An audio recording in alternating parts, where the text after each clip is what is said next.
IAS institute నిర్వహిస్తున్న all India scholarship exam pass అవ్వండి. 2 years ఫీజులో 50% మాత్రమే పే చేయండి.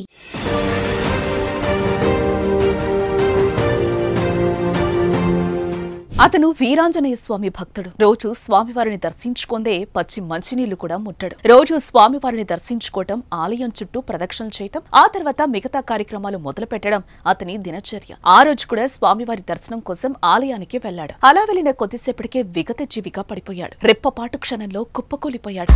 ఇంతకు ఆ వ్యక్తికి ఏమైంది? ఎందుకు కుప్పకూలాడు? Watch this.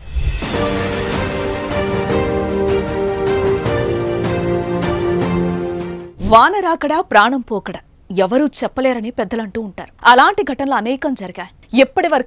అప్పటి వరకు మనతో ఎంతో సంతోషంగా ఉన్న ప్రాణ స్నేహితులు, కుటుంబ సభ్యులు క్షణం పాటు వ్యవధిలో ప్రాణాలు కోల్పోయిన ఘటనలు ఈ మధ్యకాలంలో అనేకం చూసాం, విన్నాం.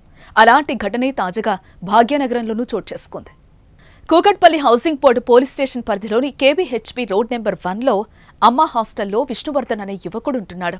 ప్రైవేటు ఉద్యోగం చేస్తున్న విష్ణువర్ధన్ ప్రతిరోజు ఉదయం వీరాంజనేయ స్వామి ఆలయానికి వెళ్తూ ఉంటాడు. ఆ క్రమంలోనే ఆ రోజు కూడా ప్రదక్షిణలు చేయటానికి ఆలయానికి వచ్చాడు. వచ్చిన కొద్దిసేపటికే ప్రదక్షిణలు చేయటం మొదలుపెట్టాడు. అయితే అలా కొద్దిసేపటికే విష్ణుకు కాస్త అలసటగా అనిపించింది.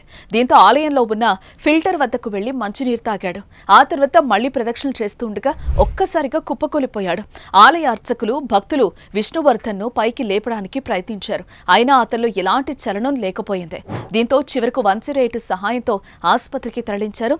విష్ణువర్ధన్ను పరిశీలించిన వైద్యులు మృతి చెందినట్లుగా తెలిపారు. ఇక విష్ణు మృతి చెందిన సంఘటన అంతా సీసీ కెమెరాలో రికార్డయ్యాయి. విష్ణుకి పోస్టుమార్టం అనంతరం మృతదేహాన్ని కుటుంబ సభ్యులకు అప్పగించారు.